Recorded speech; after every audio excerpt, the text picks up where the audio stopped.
This morning's warm-up is active and passive voice. We did this just before half term.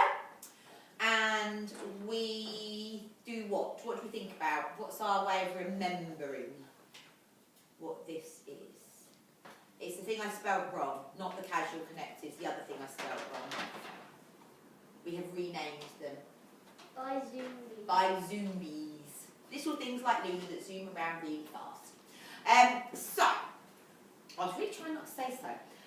Active and passive voice, revision. This isn't teaching, this is already stuff you know, but I think it's worth going over because it's quite hard to do. I think that sometimes what we noticed last time is you were getting muddled with active and passive and subjunctive was the other one, if I were, remember that? They're similar, but they're not the same. So we need to make sure we're getting the two separate things. So active and passive, to be able to understand active and passive, you need to have a good understanding of subjects, verbs and objects, which we do, don't we? A lot of this is to do with the verb, isn't it? It's whether we can put the by zombies after the verb. Yeah? Do we all know what a verb is, or are we having a Wednesday lull? Yeah, we're having a Wednesday lull. So a verb is a doing or feeling word. Subjects. What thing? The main thing of this, not the thing, the main kind of person of the sentence. The thing that does it, and the object is what it's being done to, isn't it? Or the thing in the sentence. That's a really bad explanation. The bunny's the subject. Appeared is the verb. From the hat. Yes? The bunny's the thing that's doing it. It appeared from the hat. Yes? Subject is who or what we are talking about. You can't say thing, so that's why it's not, the subject's not the same as a noun. A noun is a person, place or thing, isn't it? But hat is a noun, isn't it? Because it's a person, place or thing. The difference about the subject is who or what we are talking about in the sentence. Kind of the most important thing in the sentence quite often. I.e. the bunny is what we're talking about. Because you've got the hat in there, which is a noun. A noun isn't necessarily the subject. The noun can be the object as well. The verb is the doing, which we know. And the object is the thing the verb is working on or acting upon, in this case the hat. So the object is linked to the verb. Yeah? You kind of do this without thinking about it. When you have to break it down and kind of explain it, it makes your head explode sometimes, doesn't it?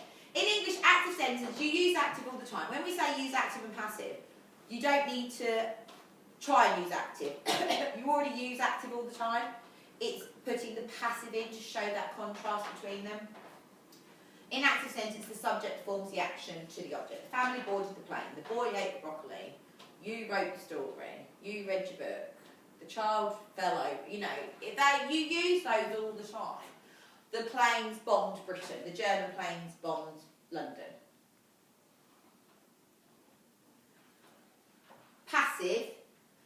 The word order is reversed, but this is where we get stuck, where sometimes we get muddled up with subjunctive. Sometimes when we reverse the order, we put it into a subjunctive, which isn't the same. The subject receives the action and the object is performing it. Yeah? The plane was boarded by the family. In the other sentence, the family would have been the subject, weren't we? The family boarded the plane. So the family would have been the subject, the verb stays the same, and plane would have been the object. It's what they boarded.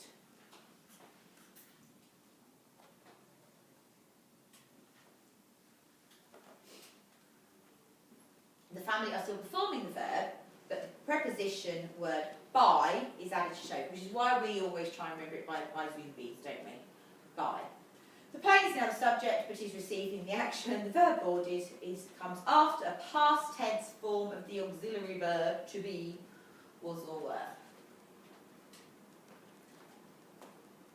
The same happens in this passive sentence. So the broccoli was eaten by the boy. We looked at that a minute ago, didn't we? The boy ate the broccoli. The boy was the subject, ate was the verb, and the broccoli was the object. Now the broccoli's become the subject. The broccoli was eaten. That's where I think sometimes we get muddled up with subjunctive. That was eaten, because the subjunctive, if I were. The broccoli was eaten by the boy. This, by the, is the important thing about passive, isn't it? Because it shows that who was doing it, by the boy. I love a Wednesday. Everyone at home's doing this on Thursday, so they'll be all awake and all ready to do it. Broccoli is now the subject receiving the actions. The verb was used again, and the boy is the object. You don't always need the by the, which is why we have that phrase by Zoomies at the end, because you have to, sometimes you need to put it on yourself to see if it makes sense. Does that make sense? So the motorcycle was ridden. Why not? Could you add what's the verb? What's the verb? It shows you, it's in blue. Was ridden. Was ridden. Could you put by Zoomies at the end? The motorcycle was ridden by Zoomies. Yeah? That's why we use that phrase. It could be by anything. It could be by puppies. It could be by elephants. But we just use Zoomies. Happy? So a passive sentence doesn't have to have the by at the end. Britain was bombed. Could be a full stop, couldn't it? Britain was bombed. But you could have Britain was bombed by German planes. Or Britain was bombed by Zombies.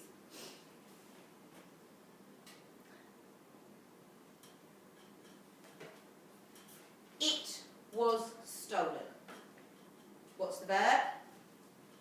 Was stolen. Was stolen. Can we add our phrase at the end and it still makes sense?